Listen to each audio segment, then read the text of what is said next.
कई चीज़ें हम उनको पाने की बड़ी जुस्तजू करते हैं, कोशिश करते हैं, लेकिन जब वो हमें हासिल हो जाती हैं तो अनफॉर्चुनेटली हम उनको सस्टेन नहीं कर पाते, हम उनको खो देते हैं। या तो उसकी अहमियत हमारे दिल में कम हो जाती है, या हमारा अपना रवैया जो हमने इमेजिन किया होता है कि भाई इसकी जो for example the feeling of fulfilment जो मुझे ये चीज़ पाने के बाद मैसर होगी, या मैं जितनी खुशी महसूस करूँगा, वो थोड़े ही अरसे में ज़ायल होने लगती है। और हमारे कुछ अपने रवैये भी होते हैं जिसकी वजह से हम अपनी बड़ी मेहनत से पाई हुई कोई भी चीज़, अपना ड्रीम प्रोजेक्ट, अपनी ड्रीम लाइफ, हम उसका जो एहसास है उसको ज़ायल कर देते हैं, ख़त्म कर देते हैं। और कहीं ना कहीं इसमें क्या कोताहियाँ होती हैं, क्या वो चीज़ हमारे लिए अपनी अट्रैक्शन खो देती है, क्या हम अपने आप को अपग्रेड कर लेते हैं, क्या इंसान की फ़ितरत ही ऐसी है कि जो चीज़ वो पा लेता है उसकी अहमियत कम हो जाती है। आइए ज़रा इसको अंडरस्टैंड करते हैं। लेकिन साथ ही साथ इस पूरे प्रोसेस में अगर तो आप किसी ज़िंदा इंसान का ज़िक्र कर रहे हैं, यानी किसी शख्स को पाने की आपकी ख्वाहिश थी, किसी रिश्ते में जाने की आपकी ख्वाहिश थी, किसी टीम के साथ काम करने की आपकी ख्वाहिश थी, और उनके साथ भी आप ऐसा ही महसूस कर रहे हैं और आहिस्ता आहिस्ता आपका जो उनके साथ कनेक्शन था वो कम होता चला जा रहा है, then unfortunately human beings have an opportunity and a reason to be hurt as well। आपकी इस रवैये की वजह से या आपके बदलते हुए अट्रैक्शन की वजह से आपकी फीलिंग्स बदल गई हैं, आपकी इमोशंस बदल गई हैं, तो दूसरे लोग इससे हर्ट भी हो सकते हैं। क्या वो चीज़ें जो आप कर रहे हैं जिससे जानते हुए या अनजाने में आप लोगों को हर्ट कर रहे हैं, आइए उसको भी आप अपने मौजू में शामिल करेंगे। लेकिन सबसे पहले अपने पैनल से आपको इंट्रोड्यूस करती हूँ जी। फर्स्ट एंड फॉरमोस्ट हमारे साथ मौजूद हैं एक talent acquisition specialist, behavioural interview expert भी हैं, तो वो लोगों के रवैये, उनकी एक छोटी सी इंटरेक्शन में अपने साथ इंटरव्यू में जानने की कोशिश करती हैं। हमारे साथ मौजूद हैं अमरोज़िश मुश्ताक। बहुत बहुत शुक्रिया अमरोज़िश हमारे साथ मौजूद होने के लिए। इसके अलावा कराची स्टूडियो में हमारे साथ मौजूद हैं Hina Suhail, who's a hypnotherapist. बहुत शुक्रिया हिना आपकी भी मौजूदगी का, क्योंकि इसमें हम सबकॉन्शियस बिहेवियर्स और अनकॉन्शियस बायसेस की बात कर रहे हैं, तो आपकी प्रेजेंस बहुत अहमियत रखती है। Last but definitely not the least हमारे साथ मौजूद हैं डॉक्टर वजीहा ज़फ़र, जो कि एक माहिर नफ्सियात हैं। आपकी भी मौजूदगी का शुक्रिया। इनफैक्ट वजीहा, अगर मैं गुफ्तगू का आगाज़ आप ही से करूँ, इंसानी फ़ितरत के बारे में कहा जाता है कि किसी चीज़ की जुस्तजू उसको बहुत पसंद है, और जब तक वो उसकी जुस्तजू कर रहा होता है, आरजू कर रहा होता है, तो वो उसके पीछे अंधाधुंध भाग रहा होता है, और यकीनन उस वक्त उसकी जो अट्रैक्शन है वो पीक पर होती है। लेकिन जब वो उस चीज़ को पा लेता है तो फिर उसकी अहमियत आहिस्ता आहिस्ता कम क्यों होने लगती है? Is it just part of how we are wired? अस्सलाम वालेकुम। ये बहुत इंपॉर्टेंट टॉपिक है और इसमें मैं एक चीज़ ऐड करूँगी कि एक्चुअली जब हम उस चीज़ को पा लेते हैं, हमारा असल इम्तिहान तब स्टार्ट होता है। बिल्कुल। हमारी असल जुस्तजू तब स्टार्ट होती है। लेकिन बीइंग अ ह्यूमन, हम उस चीज़ की इम्पोर्टेंस को लूज़ करने के साथ-साथ हम उस इमोशन के साथ-साथ एक्शन पे नहीं आते हैं। पहले सही। हमारे एक्शंस तो होते हैं, बट वो इमोशन मोटिवेशन दे रही होती है। लेकिन हम चीज़ों को, लोगों को जब फॉर ग्रांटेड ले लेते हैं ना, मैंने सबसे पहली चीज़ जो देखी है कि जब किसी चीज़ को हासिल कर लेते हैं, हम उसको फॉर ग्रांटेड लेते हैं और मेंटली ये चीज़ समझ लेते हैं कि अब एफर्ट नहीं है। अब तो ये तो लाइफ का पार्ट है। ये इंसान या ये जॉब लाइफ का पार्ट है। तो वहाँ से हम उस चीज़ को लूज़ करना शुरू हो जाते हैं, चाहे वो बिल्कुल। जॉब हो, चाहे वो इंसान हो। अब यहाँ मैं ऐड करूँगी कि जैसे हम जॉब करते हैं, उसकी रिक्वायरमेंट्स टाइम के साथ-साथ बढ़ती हैं। इसी तरह जब आप किसी रिलेशन में जाते हैं, तो जो उस रिलेशन की अपने प्रोटोकॉल्स होते हैं, प्रायोरिटीज़ होती हैं, वो चीज़ भी डिफरेंट होती है। लेकिन हम उस बेसिक लेवल से जब ऊपर नहीं जाते ना एडवांसमेंट की तरफ, हम उस बेसिक लेवल ख्वाहिश तक, जब कुछ ख्वाहिश है ना, तो वो फिर ख्वाहिश ऐसी है कि आप जब मुकम्मल होगी तो आपकी फीलिंग मुकम्मल हो गई और आपने उस चीज़ को अपने माइनस कर दिया अपनी लाइफ में। अच्छा, तो ख़ास जो तौर पे बिल्कुल आप सही कह रहे हो वजिया। यही बात मैं अगर हिना की तरफ लेके आऊँ, हिना, कई दफ़ा आपको जो ऑप्शंस अवेलेबल होते हैं उसमें से आप बेहतरीन का इंतखाब करते हैं, लेकिन उस वक्त आपका एक्सपोजर इतना ज़्यादा नहीं होता। जब आप मज़ीद ज़िंदगी में आगे बढ़ते, तजुर्बा आता है, थोड़ी मैच्योरिटी आती है, तब आप रियलाइज़ करते हैं कि यार उस वक्त तो मैंने एक बहुत ही अनइन्फॉर्म्ड डिसीजन ले लिया था, तो अब मैं अपने डिसीजन को बदलना चाहता हूँ। क्या ये करना सही है? एक्चुअली हम लोगों के पास जो कुछ मौजूद होता है, हम लोगों के अंदर ग्रैटिट्यूड की कमी हो जाती है उसको लेकर। अगर हम थोड़ा सा सेल्फ़ अवेयर हों या माइंडफुल हों मज़ीद के हमारे पास जो नेमतें मौजूद हैं, जो रिलेशंस मौजूद हैं, और जो कुछ भी मौजूद है उसके लिए माइंडफुल होकर ग्रैटिट्यूड रखें अपने दिल में, तो ये वाले प्रॉब्लम्स नहीं आते। हमारे रिलेशंस जो होते हैं वो हमारी ग्रोथ के साथ खुद भी ग्रो करते हैं। तो ऐसा नहीं होता कि सिर्फ आपकी ही ग्रोथ हो रही है, आपके इर्द गिर्द के लोगों की भी ग्रोथ हो रही होती है। समटाइम्स इंटरेस्ट डिफरेंट होते हैं, बट अगेन जो जिन चीज़ों को मिलाकर आपने जो चीज़ फर्स्ट लुक में जो आपने पसंद किया था वो तो मौजूद है अपनी जगह, लेकिन उसके अलावा मज़ीद ग्रोथ हो गई है। अगर हम इस चीज़ से थोड़ा सा माइंडफुल हो, थोड़ा अवेयर हों, तो हम लोग ज़्यादा ग्रैटिट्यूड के साथ बिल्कुल सही। Hina, I'm going to come to the individuals and relationships later, लेकिन अमरोज़िश अगर मैं आपके पास ये सवाल यंगस्टर्स की फील्ड सिलेक्शन या प्रोफेशन सिलेक्शन के हवाले से लेके आऊँ कि दूर दूर से उनको लगता है कि यार मिसाल के तौर पे कोई भी फील्ड है, अगर वो एक स्टार्टअप में काम करना चाहते हैं या फिर डॉक्टर बनना चाहते हैं या किसी ख़ास बिज़नेस स्कूल में जाना चाहते हैं, बड़ी जुस्तजू की थी, तैयारी की, एंट्रेंस एग्ज़ाम पास किया, पूरे ख़ानदान को पता है कि जी बस मैंने यही ख्वाब देखा है कि मैंने ये करना है, या सिविल सर्विस में जाने के लिए बार बार उसके टेस्ट की तैयारी हो रही है। लेकिन जब वो करके आप तस्वीर के दूसरी तरफ पहुँच गए और आपका एडमिशन हो गया है या अब आप उस फील्ड में दाखिल हो चुके हैं, कई यंगस्टर्स को देखा है कि वो फिर अपना जहन बदलना चाहते हैं। उनको लगता है कि कहीं ना कहीं ये वो चीज़ नहीं है जिसका उन्होंने ख्वाब देखा था, this is not the life they want, this is not what they want to study. और तब पूरा का पूरा ख़ानदान, पूरा माशरा, पूरे लोग, पूरा नेबरहुड उनके पीछे पड़ जाता है कि नहीं, तुमने तो यही करना है, अब तुमने तो पहले इतनी रौला पाया हुआ था, इतनी तैयारी की है, हमारे साथ हमने भी अब यही ख्वाब देख लिया, तो अब तुम यही करो जो तुमने करना है। क्या ये फेयर है? All right, Sajwa, thank you so much. Such a valid point it is. Sajwa, can you hear me properly? आपकी आवाज़ बहुत हल्की आ रही है, थोड़ी सी अगर मेरे स्टूडियो में आपकी आवाज़ बढ़ा दी जाए, वरना आप बात कीजिए। जी बोलिए। All right, thank you. सजवा, ये पॉइंट, इसमें जो फर्स्ट पॉइंट है, द फर्स्ट स्टेप, एक जो यंगस्टर है जो अपना करियर पाथ चूज़ कर रहा है या कोई फील्ड सेलेक्ट कर रहा है, उसके लिए ही इज़ स्ट्राइविंग हार्ड, बहुत सारे एंट्री टेस्ट दे रहा है, तैयारी कर रहा है, एक पर्टिकुलर यूनिवर्सिटी या डिग्री या एक एग्ज़ाम को एस करता है, लेकिन अब उसे जॉय फील नहीं हो रहा। तो the step one is that वो सेल्फ अवेयर ही नहीं था अपने इंटरेस्ट से, अपने स्ट्रेंथ से, कौन सी फील्ड या कौन उसे इंट्रीग करती है या उसकी क्या स्ट्रेंथ है जो उस फील्ड में सक्सेसफुल करेगी उसे। So they start feeling, they start lacking interest in that particular field. इसकी बहुत सारी वजूहत हो सकती हैं। एक वजूहत ये है कि आप अपना जो है कंपैरिजन है अपने पीयर से, अपने सिबलिंग से, अपने फ्रेंड से, जो आपको लगता है किसी और फील्ड में आपसे ज़्यादा अच्छा एक्सेल कर रहे हैं जी, सो आप करना शुरू कर देते हो और अल्टीमेटली ये चीज़ आपके लिए डेट्रीमेंटल है, आपकी सेल्फ इस्टीम के लिए, आपकी मोटिवेशन के लिए, and you start losing interest in your particular field and you start moving around here and there कि अब मैं फील्ड चेंज करके देखता हूँ, मैं जॉब चेंज करके देखता हूँ, मैं डिग्री चेंज करके देखता हूँ, let's see what's next for me. बिल्कुल सही। सो अमरोज़िश, कभी कभार ये lack of self awareness, absolutely. अच्छा, ये अवेयरनेस हो सकता है कभी एक किसी एक्सपेरिमेंट प्रोसीजर के बाद आ जाए। आपने एक पर्टिकुलर प्रोग्राम में मिसाल के तौर पे लॉयर बनने का फ़ैसला किया, लॉ प्रोग्राम में इनरोल कर दिया, आपने रियलाइज़ किया ये आपके लिए नहीं है, आपने किसी दूसरी तरफ अपनी अटेंशन, अपना रुख मोड़ लिया। लेकिन कुछ लोग हैबिचुअल हो जाते हैं। आप और हम में से हर शख्स एक ऐसे इंसान को ज़रूर जानता है जो हर 2 महीने के बाद उसको किसी नए इंटरेस्ट का भूत चढ़ता है, या तो कोई नया बिजनेस आइडिया उसके जहन में आ जाता है, या वो कोई नई ट्रेनिंग क्लास ले रहा होता है, कभी वो योगा एक्सपर्ट बनना चाहता है, कभी वो शेफ़ बनना चाहता है, कभी वो कंटेंट क्रिएटर बनना चाहता है। ये लोग तो मुस्तकिल मिजाजीन में होती ही नहीं है, इनके बारे में आप क्या कहेंगी?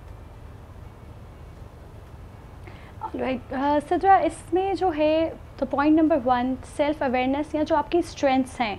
सबसे पहले आप if you have that right mindset, आप माइंडफुल हो अपनी स्ट्रेंथ्स के बारे में, अपने इंटरेस्ट के बारे में, और जो सिचुएशन, जो एनवायरनमेंट, जो चैलेंजेस आपके सामने हैं, how you cope up with them, तो ये सब चीज़ें आपकी उस डिसीजन मेकिंग को इन्फ्लुएंस कर रही होती हैं। सो यूथ के लिए जो बेस्ट चीज़ है, उन्हें अपनी स्ट्रेंथ्स पे काम करना चाहिए, अपने ग्रोथ माइंडसेट पे काम करना चाहिए, सो दैट दे नो, और उनके पास एक अपना गोल सेटिंग होनी चाहिए कि where they want to land ultimately. तो ये चीज़ आपको ये जो बार-बार हाँ बिल्कुल सही कह रही हैं अमरोज़िश। मुझे एक कॉलर की तरफ भी जाना है और फिर ब्रेक की तरफ।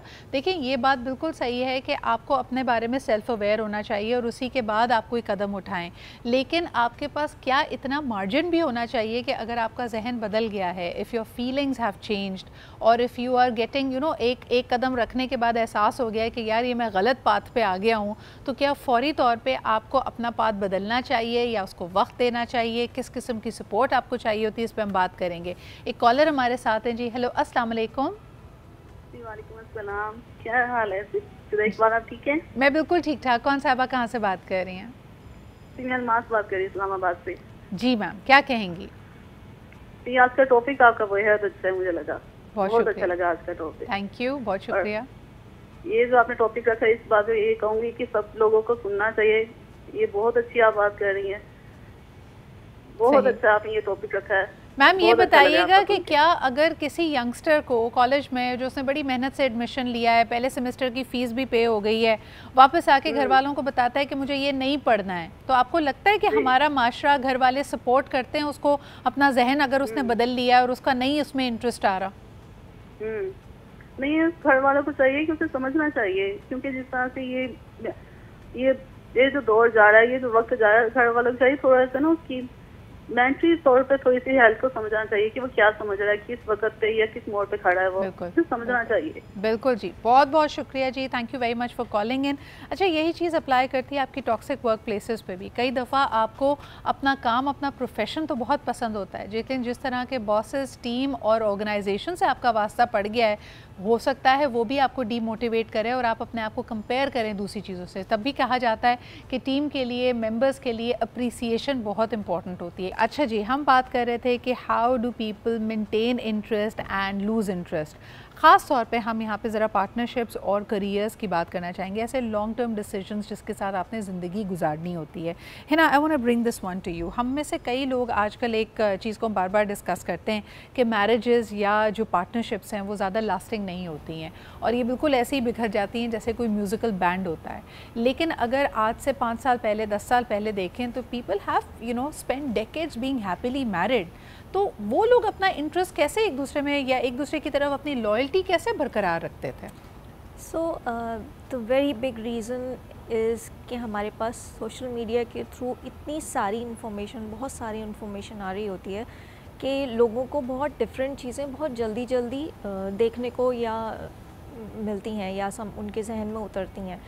आज से कुछ अरसे पहले, 15 साल पहले तक सोशल मीडिया इतना ज़्यादा कॉमन नहीं था और हम लोगों की जो वाहिद इंफॉर्मेशन का सोर्स था वो हमारे इर्द गिर्द के लोग या फिर ज़्यादा से ज़्यादा टीवी होता था। सेम टाइप की पर्सनालिटीज़ होती थी लोगों की, एक एनवायरनमेंट में रहने वाले लोग एक जैसे बिहेवियर्स रखते थे। अब क्योंकि सोशल मीडिया है, एक ही एनवायरनमेंट में रहने वाले, एक ही घर में रहने वाले लोग डिफरेंट बिहेवियर्स भी रखते हैं, डिफरेंट माइंडसेट्स भी रखते हैं। That makes a very big difference. इसकी वजह से ऐसा होता है कि आपस में एक दूसरे की पर्सनालिटीज़ को जो सोशल मीडिया पर्सनालिटीज़ होती हैं उनसे कंपेयर करना शुरू कर देते हैं, या अपनी पर्सनालिटी तक भी ऐसा होता है कि ख़ुद को भी आप उनके जैसा बनाने की कोशिश करते हैं। अच्छा, ये तो उसके नेगेटिव्स हो गए ना। अगर यही बात वजह आपके पास लेके आऊँ कि किस तरह लॉन्ग टर्म रिलेशनशिप में, यानी यकीनन शुरू में जो एक हनीमून पीरियड होता है या एक दूसरे को की तरफ जो इंटेंस अट्रैक्शन होती है, उसने तो लेवल आउट होना है, लेकिन क्या वो चीज़ें हैं जिसके through in the long term couples, partnerships एक दूसरे को उसी तरह रिस्पेक्ट, लव एंड अप्रिसिएशन दे सकती हैं? इसको गार्नर करने के लिए क्या किया जा सकता है वजिया? अच्छा, सबसे इम्पोर्टेंट चीज़ है कि हम कोई मशीन भी लेते हैं ना तो उसका मैनुअल होता है, लेकिन रिलेशनशिप के ऊपर हम कोई स्टैंडर्ड्स नहीं रखते। दो पर्सनालिटीज़, डिफरेंट पर्सनालिटीज़ एक दूसरे के साथ टाइम स्पेंड करना, लाइफ गुजारना और स्पेशली पेरेंटिंग को लेके चलना, फैमिलीज़ के साथ जो है इंटरेक्ट करना। लेकिन हमारे यहाँ सबसे पहले मैं एक चीज़ यहाँ ऐड करना चाहूँगी, कल्चरल थिंग बहुत ज़्यादा है कि दो लोगों की नहीं, दो खानदानों की शादी समझी जाती है और दोनों पे इतने प्रेशर्स आ जाते हैं जो दोनों एक्सप्लोर करने की बजाय अपनी रिस्पॉन्सिबिलिटीज़ में पहले ही चले जाते हैं। तो सबसे इम्पोर्टेंट चीज़ ये है कि इन दो लोगों को ये डिसाइड करना है कि पहले वो खुद को टाइम दें, उसके बाद चीज़ें आसान हो जाती हैं जब दोनों एक दूसरे को टाइम देते हैं, समझते हैं, कुछ स्टैंडर्ड सेट करते हैं, क्योंकि क्लैश होते हैं डेफिनेटली। लेकिन जहाँ डिसरिस्पेक्ट आ रही हो, जहाँ आपको लग रहा हो कि दोनों की पॉइंट ऑफ व्यू इतने डिफरेंट है कि मेंटली अनस्टेबल हो रहे हैं, तो वहाँ आप लोगों को कुछ स्टैंडर्ड सेट करने होते हैं, कुछ लिमिटेशंस, कुछ बाउंड्रीज बनानी होती है अपने साथ भी, और मोस्ट इंपॉर्टेंटली जिस इन्वायरमेंट में आप रह रहे हैं। मैंने नोट किया कि टॉक्सिक इन्वायरमेंट बहुत काउंट होता है, स्पेसिफिकली हमारी फैमिली का जब हम देखते हैं, बेशक जॉइंट फैमिली सिस्टम हो, बेशक दोनों अलग रह रहे हों। एक ये चीज़ हमारी कल्चरल, मैंने being a clinical psychologist clinic पे बहुत इश्यूज देखे हैं कि दो लोगों के बीच में कोई थर्ड पर्सन ज़रूर होता है। इसके अलावा पेरेंटिंग स्टाइल पे जब आप आते हैं तो वहाँ पे भी मैंने डिफरेंसेस की वजह से दोनों पार्टनर्स को बहुत दूर जाते देखा है, क्लैश होते देखा है। तो बेसिक स्टैंडर्ड जब सेट होते हैं और रिस्पेक्ट सबसे ऊपर जब आती है, तो बहुत खूबसूरत तरीके से रिश्ता आगे जाता है। अच्छा, मुझे ये बताएं वजिया, यहाँ पे मैं ज़रूर आपसे डिस्कस करना चाहूँगी क्यूरोसिटी, तजस्सुस। जब आप किसी नए इंसान से मिलते हैं जिसकी तरफ आप अट्रैक्टेड फील करते हैं, तो आप उसके बारे में सब कुछ जानना चाहते हैं और शुरू में अपने बारे में भी सब कुछ बताना चाहते हैं ताकि वो आपसे इम्प्रेस हो और उसके बारे में भी आपको सब कुछ पता चले। लेकिन ये जो एयर ऑफ मिस्ट्री होती है, क्योंकि आप उसको नहीं जानते और तभी आप उसकी तरफ इतने ज़्यादा अट्रैक्टेड होते हैं, राग़िब होते हैं, ये जब आप साथ रहना शुरू करते हैं तो आपकी काफ़ी हद तक ये क्यूरोसिटी ख़त्म हो जाती है। थोड़े ही अरसे में दोनों पार्टनर्स ये समझने लगते हैं कि अब मैं अपने पार्टनर को बहुत अच्छे से जान गया, उसको मैं इनसाइड आउट जानता हूँ। क्या ये चीज़ भी उनका डिसएडवांटेज बन जाती है इन द लॉन्ग रन? क्योंकि देन यू स्टार्ट कंपेयरिंग, आप अपने पार्टनर को और लोगों से और ऑप्शन से कंपेयर करने लगते हैं। बिल्कुल ऐसा ही है। और एक चीज़ मैं ऐड करूँगी कि जो लव है या इमोशंस हैं, ये जितना सरफेस पे होते हैं रिलेशन के स्टार्ट में, ये बाद में उतना ही नीचे जाना शुरू होते हैं। इसलिए मैंने ऐड किया, फिर रिस्पेक्ट आ जाती है, फिर बाउंड्रीज आ जाती हैं, फिर बहुत सारी चीज़ों की लिमिटेशंस आती हैं। अगर आप उन बाउंड्रीज को क्रॉस करते हैं तो फिर इमोशंस नेगेटिव ऊपर आते हैं, सरफेस पे आते हैं। तो उन पे वर्क, रिलेशन के ऊपर मैं कहती हूँ कि शादी के बाद बहुत वर्किंग करनी पड़ती है। शादी से पहले आप जितना मर्जी जानते हो, लेकिन जो एक्चुअल वर्क होता है, क्योंकि आप एज अ टीम चल रहे होते हैं, अपनी फैमिली को, अपने बच्चों को, अपनी लाइफ की चीज़ों को, फाइनेंसेस को लेके चल रहे होते हैं, वहाँ पे अगर सिर्फ इमोशंस को ऊपर रखें ना, तो रिलेशन बहुत डिस्टर्ब होता है। फॉर एग्जाम्पल, अगर एक पार्टनर ने बच्चों को पूरा दिन देखा है, एक पार्टनर ने जॉब की है, वो घर आके सेम चीज़ एक्सपेक्ट करे, सेम वही जो शादी से पहले अटेंशन दी जाती थी या इन जनरल शादी के शुरू में दी जाती थी, तो वहाँ से इमोशंस हावी होते हैं और रिलेशन ख़राब होता है। हाँ, एक चीज़ मैं ऐड करूँगी कि रिलेशनशिप के अंदर ना एक स्पार्क हमेशा रहना चाहिए, एक ब्यूटी या एक बचपना हमेशा रहना चाहिए। उससे ये होता है कि आप कहीं न कहीं अपने इमोशंस को भी बैलेंस आउट कर लेते हैं। बैलेंस आउट ना भी करें, उनको दबाते नहीं है। यूजुअली देखा गया है कि लोग शादी के बाद कुछ सालों में दोनों अपने रोल्स में इतना बिजी हो जाते हैं कि वो स्पार्क खुद ही खत्म हो जाता है। अच्छा, कॉमन, बिल्कुल सही। अच्छा, इस स्पार्क के लिए क्या कॉमन इंटरेस्ट होना, ये सवाल मैं भी आमरोज़श की तरफ ले जाऊँ, कॉमन इंटरेस्ट होना कितना ज़रूरी है? कई दफ़ा दो लोग जो पहले अपने डिफरेंसेस को अप्रिशिएट करते थे या एक दूसरे के बारे में क्यूरियस होते थे, एफर्ट करते थे, आहिस्ता आहिस्ता ऐसा लगता है कि वो मिस्ट्री ख़त्म हो जाती है, क्यूरोसिटी ख़त्म हो जाती है। या कभी कभार एक और बड़ी लीथल चीज़ जो इसके अंदर एंटर हो जाती है वो है सीक्रेसी। शुरू में क्यूरोसिटी होती है, एक दूसरे के बारे में जानना चाहते हैं और इस स्पार्क को अलाइव रखना चाहिए, ये वजिया ने कहा। इसके लिए कॉमन इंटरेस्ट ज़रूरी हैं, आपस में बातचीत करना ज़रूरी है। लेकिन अगर आहिस्ता आहिस्ता आपके रिश्ते में खामोशी आने लगे या फिर सीक्रेसी आने लगे कि आप जानबूझकर अपनी बातें अगले से छुपाने लगें, और इसकी कई वजूहात हो सकती हैं। या तो आपको उनका रिएक्शन पसंद ना हो, आपको लगे कि आप उनका रिएक्शन आपको डिस्करेज करता है, या आप कहीं ना कहीं आप में इतनी दूरी आ गई है कि आप समझते हैं कि यार ये मेरी ज़िंदगी है, इसको मैं इंडिपेंडेंटली इस पार्ट को एंजॉय करना चाहता हूँ। एक कॉलर से बात करते हैं, फिर पैनल की तरफ दोबारा आएंगे। हेलो जी, अस्सलाम वालेकुम। वालेकुम सलाम, सिद्रा मलिक राशिद बोल रहा हूँ। क्या हाल है आपके? मैं बिल्कुल ठीक ठाक। राशिद साहब, आप कैसे हैं? जी अल्लाह का शुक्र, अल्हम्दुलिल्लाह। सिद्रा, बहुत ही इम्पोर्टेंट बातें हैं आपकी, गुफ्तगू भी सब लोगों की बड़ी अच्छी हो रही, मेहमानों की भी, और रवैये ही असल जान होते हैं माशरे की।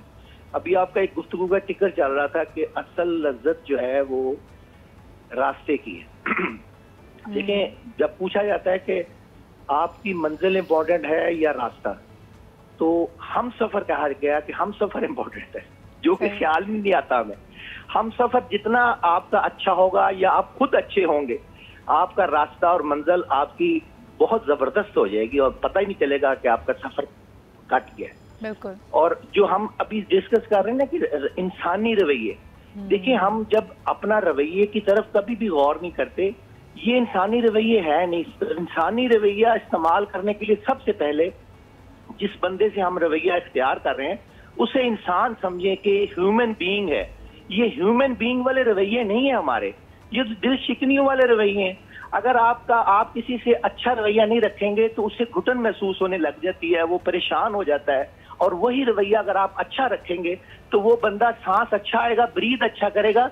रवैये एक्चुअली आपको राशिद साहब, एक सवाल आपसे करना चाहूँगी क्विकली और फिर पैनल की तरफ आऊँगी। मुझे बताएं कि मर्द और ख़वातीन में ये बात बड़ी मुख्तलिफ महसूस की गई है कि ख़वातीन इंतज़ार कर रही होती हैं कि हस्बैंड घर में आए तो पूरे दिन की रोदाद कि बच्चे ने आज तंग किया है, तो आज हंडिया जल गई है, आज काम वाली नहीं आई थी, तमाम डिटेल्स वो बताना चाहती हैं, हस्बैंड से शेयर करना चाहती हैं।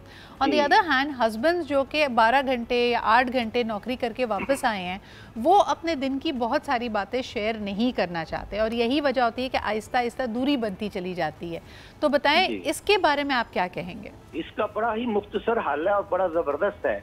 या तो अपनी जो बेटर हाफ है उसकी आप बात सुन लें, जो बीवी है, जो आपके घर की मालकन है, जब घर है उसका, या तो उसकी बात बड़े अच्छे तरीके से सुन लें। चाहे आप मर्द को बड़ा सख्त जान बनाया गया, ये सुन लेना चाहिए। या फिर ये कि एक दिन बीवी की ड्यूटी कर लें आप हफ्ते में या महीने में, आपको खुद ही समझ आ जाएगी कि ये क्यों बताना चाहते, फिर आपको पता लग जाए। सही। और अपनी बातें जो नहीं बताते उसके बारे में क्या कहेंगे? बस यही आप सुनने को मिलता है मर्दों से तो कि जी मीटिंग में हूँ, आज फलाना काम है, मीटिंग में हूँ, देर से आऊँगा। ये जो पूरा दिन गुजर रहा है, कहाँ गुजर रहा है, कौन सी मीटिंग है, इसका ना पता चल रहा हो तो उसके बारे में क्या करें?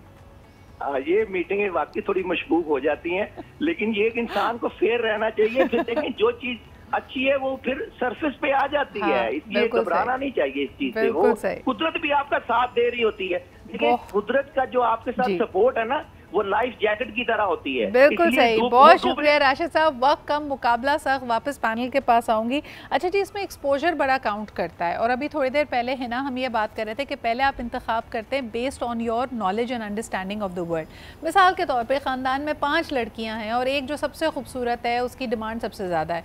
ख़ानदान में आपके अलावा भी बहुत सारे लोग चाहते होंगे कि भाई ये आपसे मंसूब हो जाए, बट ये अगर बहुत कम उम्री में हो गया और उसके बाद आपने नौकरी करना शुरू की, आपने दुनिया देखी या आप मुल्क से बाहर चले गए, तो यकायक आपके शौक़ बदल गए। वो जो पहले जिसकी जुस्तजू करके ख़ानदान में आपने लड़ाई झगड़े करा के, खून मारा मारी करवा के उसको अपने आप से मंसूब कराया, उसको अब आप घर की मुर्गी दाल बराबर की तरह ट्रीट कर रहे हैं। बल्कि इनफैक्ट आप अपनी मर्ज़ी से माँ से कह रहे हैं कि जी हाँ जी उस वक्त हुई थी मोहब्बत मुझे उससे, लेकिन अब मुझे उससे शादी नहीं करनी, मंगनी ख़त्म कर दें।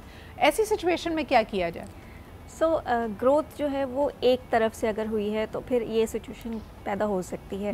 ग्रोथ हमेशा दोनों पार्टनर्स की एक साथ होनी चाहिए। दोनों पार्टनर इस तरह कम से कम एक दूसरे के लिए इतने अवेयर ज़रूर हों कि उनको पता हो कि अगला क्या चाहता है और किस तरीके से वो उनके साथ ग्रो कर सकते हैं। It's very important as a couple दोनों को ग्रो करना। तो दोनों के आपस में कुछ मिलते जुलते से शौक़ ऐसे हों जो उनको ग्रो करने में या उनके साथ टाइम स्पेंड करने में हेल्प कर सकें, और साथ में कुछ ना कुछ अपनी ग्रोथ के लिए ख़वातीन को हमारे यहाँ बहुत ज़्यादा होता है कि ख़वातीन घर के कामों तक महदूद हो जाती हैं। अच्छा सुने, लेकिन आजकल ऐसा ड्रामा भी तो चल रहा है ना, अगर एक इंसान की ग्रोथ हो ही गई है और वो फिर शादी से इनकार कर रहा है, बड़ा इम्पोर्टेंट आजकल तो कभी मैं कभी तुम चल ही रहा है, तो लड़की को क्या करना चाहिए? तरले मिन्नतें करनी चाहिए कि नहीं नहीं शादी करो मुझसे, या गुड रिडेंस?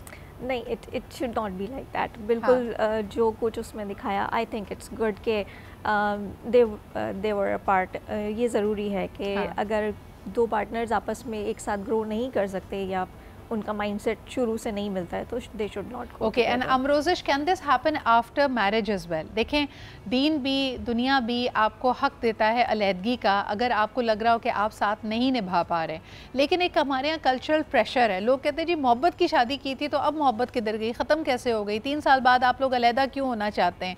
लेकिन क्या ये पॉसिबल है, जैसे हिना ने कहा कि कुछ लोगों को ये बात मंगनी के दौरान या शादी से पहले पता चल जाती है और कुछ लोगों को साथ रहने के बाद अंदाज़ा होता है कि यार हम साथ ग्रो नहीं कर पा रहे हैं, हम एक दूसरे के लिए मौजूद नहीं हैं, तो फिर क्या करना चाहिए?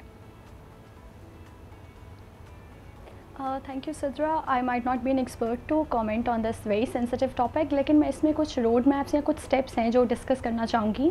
अगर आपकी ग्रोथ नहीं हो पा रही after 3 or 4 years of marriage, you are thinking that you are unable to make this happen, पहले फैक्टर्स को आइडेंटिफाई करें, क्या वजूहात हैं जिनकी वजह से आप इस स्टेज पे आए हैं। Either it's a lack of appreciation from the other partner, either it's a lack of support from an other partner, वो आपके साथ ग्रो नहीं कर रहा, आपका माइंड क्यों नहीं मैच कर रहा, आप लोग 3 या 4 साल के रिलेशनशिप के बाद हार्मनी अचीव क्यों नहीं कर पा रहे एज अ कपल। सो उसमें जो सबसे इम्पॉर्टेंट रोल होगा वो कम्युनिकेशन का होगा। आप लोग कम्युनिकेट करें, ओपनली कम्युनिकेट करें, रियलिस्टिक एक्सपेक्टेशंस सेट करें और एज अ कपल उसको मिल के अचीव करने की कोशिश करें। जिसकी जो वीकनेसेस हैं, जो स्ट्रेंथ्स हैं, उनको डिस्कस करें। और डेफिनेटली एक स्टेज होती है कि आपके पास आपके बच्चे भी होते हैं। सो इस तरह के डिसीजंस लेना are not very easy and are not very wise कि हम सिर्फ अपनी ग्रोथ या अपनी चीज़ों की, अपनी खुशी को देखें। It's for both partners, either it's a girl और अ बॉय, ये बोथ पार्टनर्स के लिए कि आप स्टेप बाय स्टेप चलें इस फाइनल डिसीजन के लिए। इसके अलावा आप क्या इमोशनली एक दूसरे से अगर डिसकनेक्टेड हैं तो उसकी क्या वजूहात हैं, कांस्टेंट कॉन्फ्लिक्ट्स हैं तो क्या वजूहात हैं, तो इसमें माइंडफुल होना पड़ेगा। बिल्कुल सही। पार्टनर्स को। अच्छा, और इसके अंदर फिर हो सकता है लैंग्वेजेस भी फर्क हो ना। जैसे अभी आप बात कर रही हैं Wajiha, we have spoken about this several times के requirements from a relationship can be very different. Even love language की जैसे बात की जाती है वो बहुत मुख्तलिफ हो सकती है, तो उसमें बाय डिफ़ॉल्ट कंपैरिजन आएगा। अगर आपकी लव लैंग्वेज में गिफ्ट्स एंड रिसीविंग गिफ्ट्स शामिल हैं तो आपका हस्बैंड बेशक आपसे बहुत अच्छे तरीके से रवैया रख रहा है, आपकी तमाम रिक्वायरमेंट्स, फाइनेंशियल रिक्वायरमेंट्स अदरवाइज पूरी कर रहा है, लेकिन वो आपको तोहफे नहीं देता, तो बाय डिफ़ॉल्ट आप उसको कंपेयर करेंगे अपनी अपने इर्द गिर्द अपनी दोस्तों को देखेंगे कि उनकी शादियों में क्या चल रहा है। मेरी सहेली के हस्बैंड ने तो उसको गिफ्ट दिया था, आप मुझे गिफ्ट नहीं देते, फूल नहीं देते, एट्सेट्रा एट्सेट्रा। तो यहाँ पे फॉल्ट किसकी है? क्या ये कंपैरिजन अननेचुरल है, अनफेयर है, या इसको किसी और अंदाज में पार्टनर को कम्युनिकेट करना चाहिए? यहाँ मैं ऐड करूँगी कि लव लैंग्वेज को हम राइट एंड रॉन्ग नहीं कह सकते, हम डिफरेंट ज़रूर कह सकते हैं, बट उसका जो तरीका है समझने का, उसको हम ज़रूर राइट एंड रॉन्ग कह सकते हैं। जैसे मैं एक वीडियो देख रही थी तो उसमें मेल जो है उसकी लव लैंग्वेज एप्पल लेना है और फीमेल की लव लैंग्वेज चॉकलेट लेना है, तो दोनों का डिफरेंट है, दोनों अपनी तरफ से एफर्ट कर रहे हैं, बट दोनों की love language is different, right? So important चीज़ ये है कि मैंने एक चीज़ हमेशा कपल्स में ये चेक की है, ये देखी है कि टाइम लगता है, इट टेक्स टाइम। फीमेल अगर स्टार्ट में ही वो एक एक्सपेक्टेशन की वो एक पूरा बर्डन लेके जाएं और साथ मेल के ऊपर रख दें कि ये मेरा लव लैंग्वेज है, तो इट्स नॉट दैट इजी। इसके लिए मैं हमेशा एक चीज़ ऐड करती हूँ कि patience is the key. Patience जिस रिलेशन में नहीं होता, और पेशेंस के साथ एक चीज़ और कि दोनों एक दूसरे के साथ अपनी लव लैंग्वेज को शेयर करें, डिस्कस करें। ऑब्वियसली कोई भी किसी की लव लैंग्वेज को 100% नहीं उसके अकॉर्डिंग जा सकता, बट आपको ये एक्नॉलेज करना है कि दूसरा अपनी क्या लव लैंग्वेज शो कर रहा है।